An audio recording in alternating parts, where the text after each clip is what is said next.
Mike, I'm familiar with the landmark twin study that you guys did, which show several subtle differences in facial structure for two individuals, one treated with orthotropics and the other treated with traditional orthodontics with extraction and retraction. The differences that I saw were several small differences in facial structure that I thought perhaps added up to a big difference.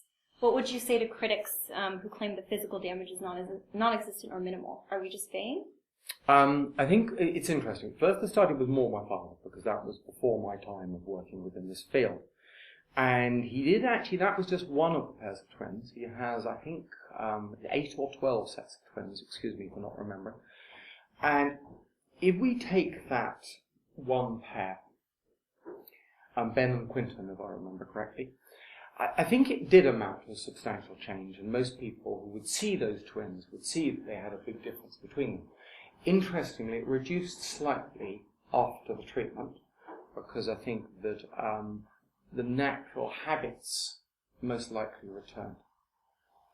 Now, we have to remember that these are two individuals with similar genes, or actually identical twins, in the same environment.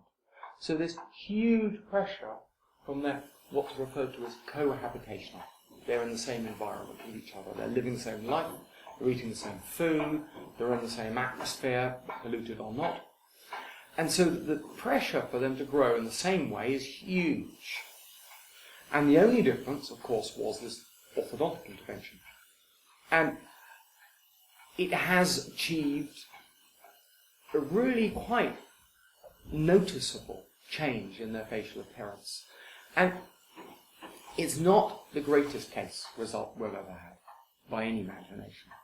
But of course, that was one of the twins.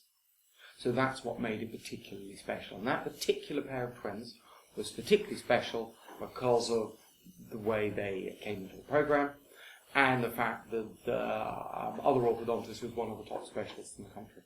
So it was a good comparison. And he knew that he was being, the other twin was being treated by my father. So the orthodontist who did that made his utmost to give the best quality care he could. So it really was a head-to-head between two prominent orthodontists on two boys that were, it was a fair selection, because initially it wasn't felt that Quinton, Ben, the other twin, needed treatment. Now, it must be remembered, Quinton was actually a more difficult case as well.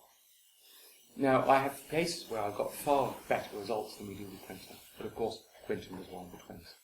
And so I think that it's a fair comment that the results don't depict what we're achieving in our best cases or what we're achieving now by any stroke of the imagination. However, they were identical twins, and that makes very good science.